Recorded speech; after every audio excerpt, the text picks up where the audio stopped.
Assalamualaikum warahmatullahi wabarakatuh. Sebelumnya perkenalkan nama saya Neto dengan NIM 22073040. Baik, di sini saya akan melakukan observasi, yaitu di mana observasi ini adalah tugas akhir dari mata kuliah elektronik. Di sini saya akan melakukan observasi materi tentang SRS airbag, yaitu supplemental restraint system. Di sini saya akan melakukan SRS airbag pada mobil Honda Fit.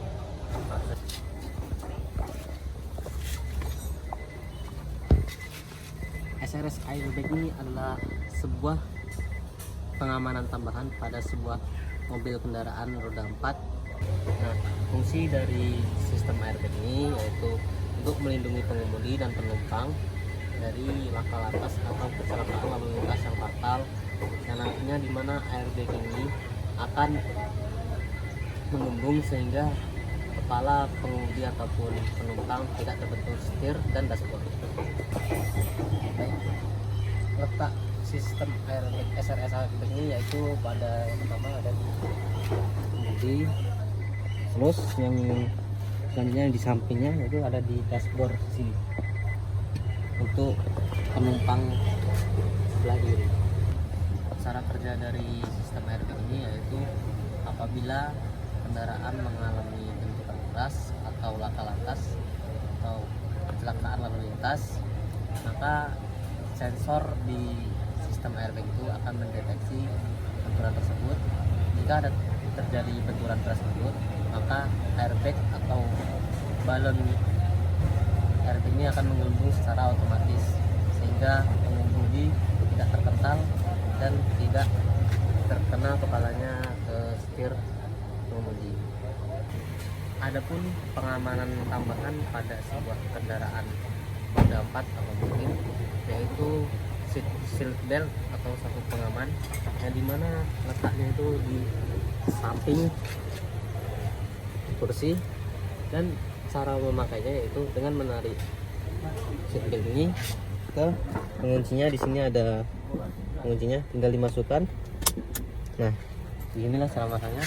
Lalu cara melepaskannya yaitu dengan memencet press ini.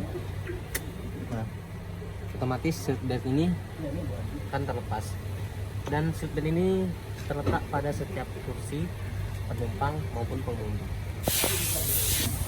Mungkin hanya itu saja yang dapat saya jelaskan mengenai SRS airbag atau supplemental restraint system airbag dan juga seat belt. Jika ada salah kata atau salah rencana, saya mohon maaf. Saya akhiri. Assalamualaikum warahmatullahi wabarakatuh. Baik, selanjutnya saya akan melanjutkan materi tentang CVT atau transmisi otomatis atau continuous variable transmission, yang dimana kita akan melakukan reviewnya pada mobil Honda Fit tahun 2017. Baik, langsung saja kita masuk ke dalam kabin mobil. Baik, apa sih transmisi otomatis itu? Transmisi otomatis adalah sebuah kendaraan yang dimana perpindahan giginya itu dilakukan secara otomatis dan tanpa menggunakan pedal kopling. Baik, di sini saya akan menjelaskan tentang yaitu pada tuas atau persneling transmisi otomatis. Langsung saja, yang dimana ada simbol-simbol pada tuas ini yang di mobil Fit ini, yaitu yang pertama ada P. Apa sih P itu?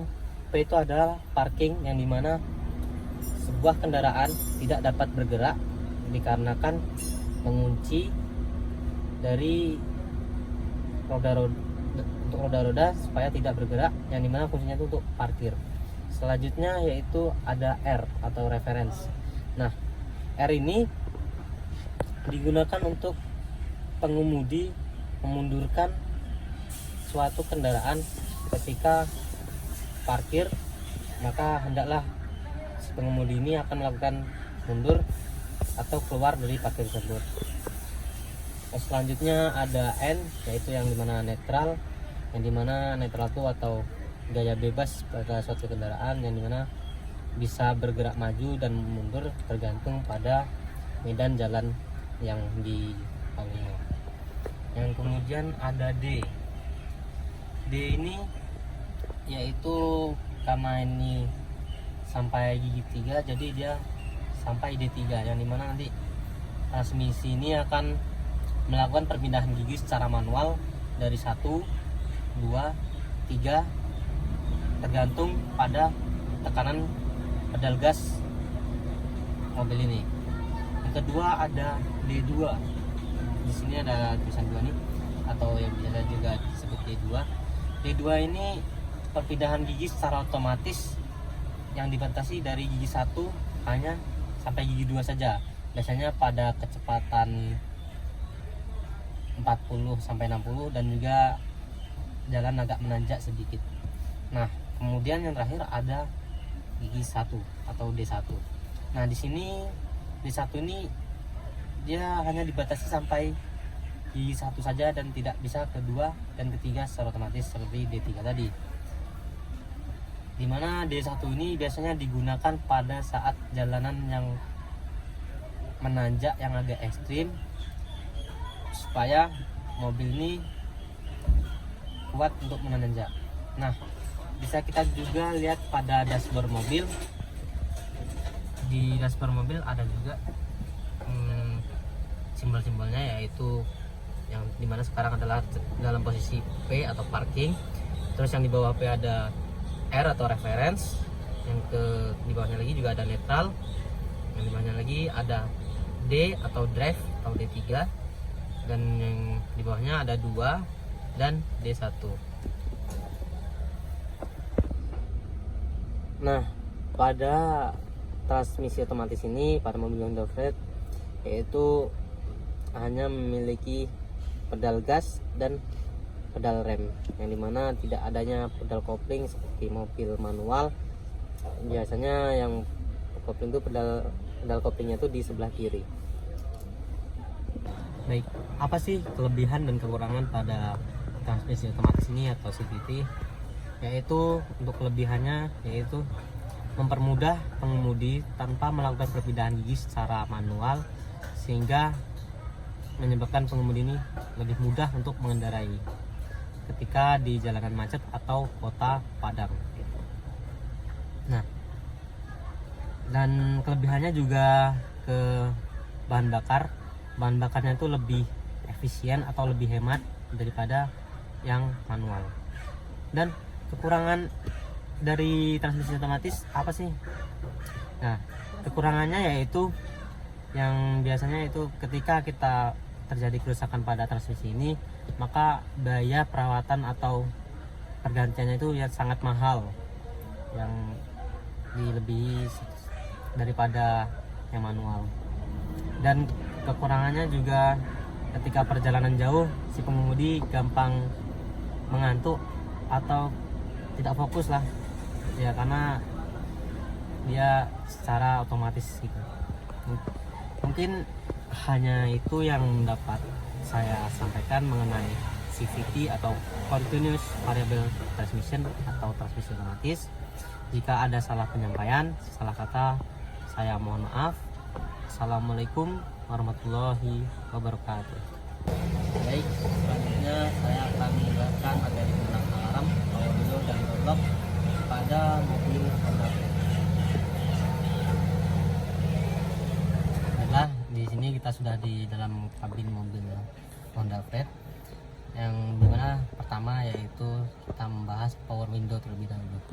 Nah, power window ini ada dua tipe, yaitu yang pertama manual dan elektrik, yang dimana tipe pada power window mobil Honda Freed ini sudah menggunakan yang elektrik. Yang manual itu pada mobil-mobil lama, yang dimana digunakannya itu secara diputar untuk membuka dan menutup jendela. Nah, langsung saja. Di sini ada 4 tombol pada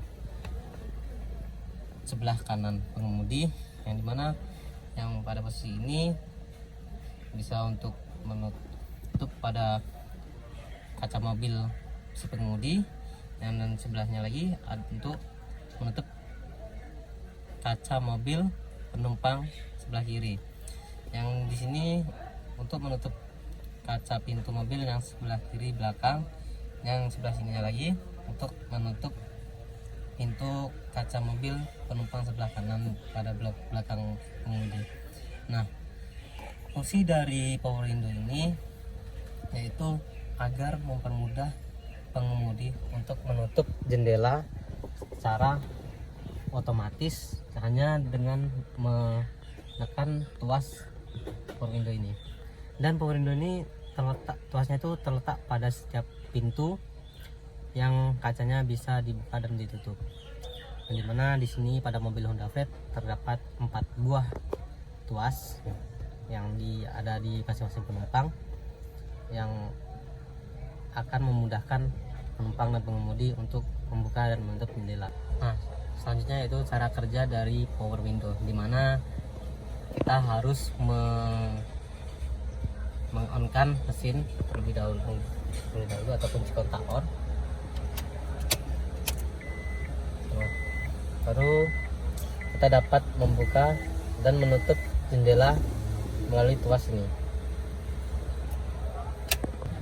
Selanjutnya yaitu door lock atau central lock.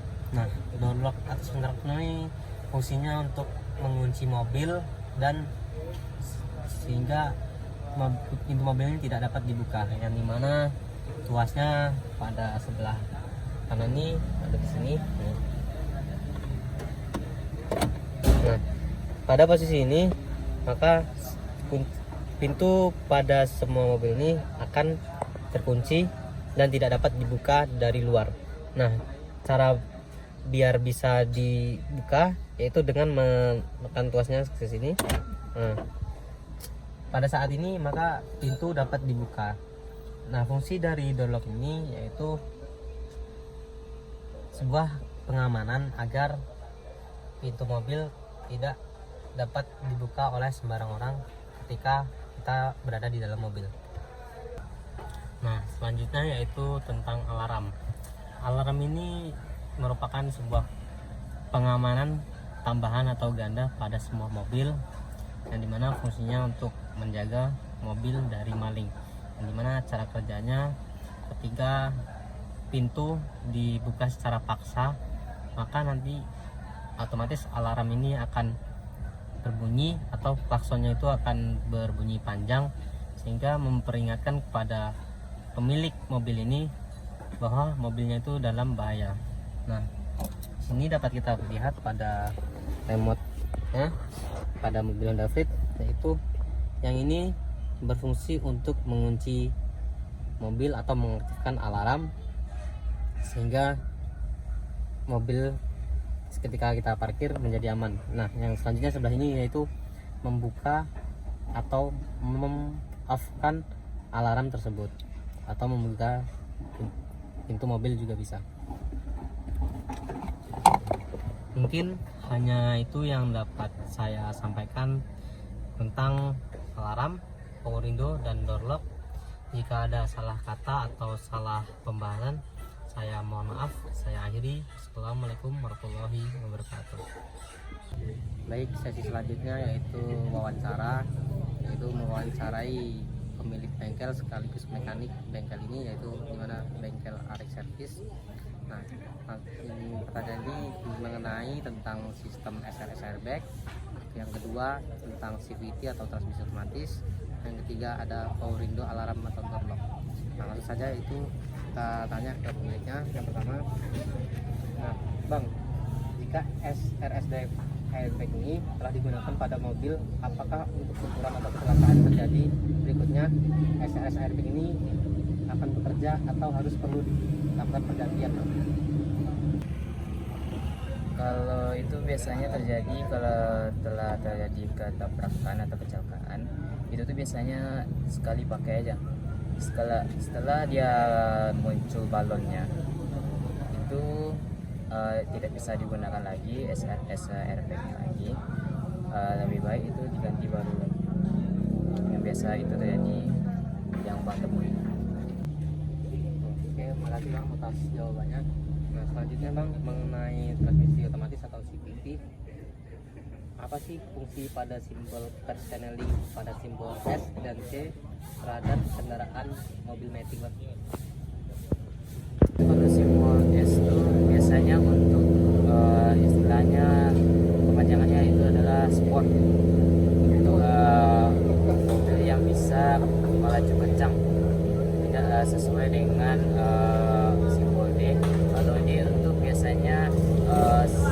kayak semacam pembawaan kayak santai kalau di itu biasanya dari gigi 1 sampai gigi 5. Kalau sport itu biasanya untuk orang yang mau cepat atau ingin balap atau itu bisa pakai itu, dan bisa juga itu jadikan manual, ya sifatnya itu traveling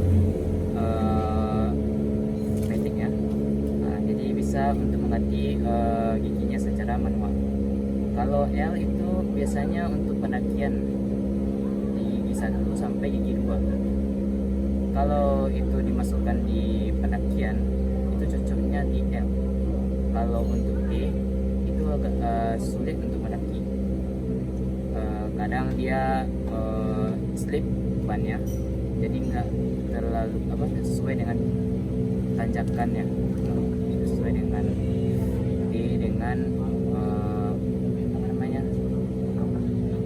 kondisi jalannya.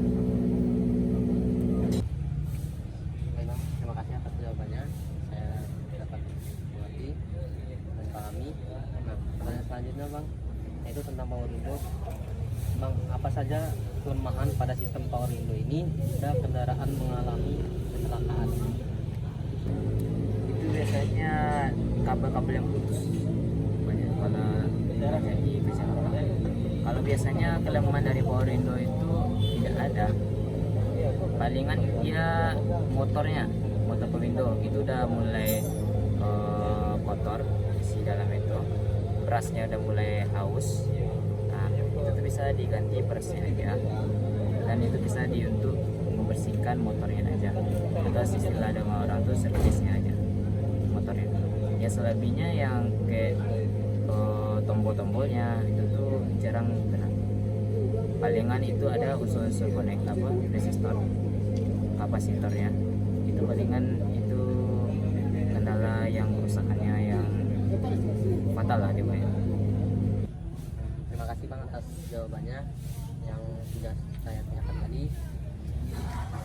Mungkin hanya itu saja yang dapat saya tanyakan dan dijawab oleh Bang Ari tadi. Semoga ilmunya bermanfaat bagi kita semua. Baiklah, jika saya akhiri, jika ada salah kata atau salah bicara, saya mohon maaf. Saya akhiri. Assalamualaikum warahmatullahi wabarakatuh. Baik, mungkin hanya itu saja yang dapat saya sampaikan dalam observasi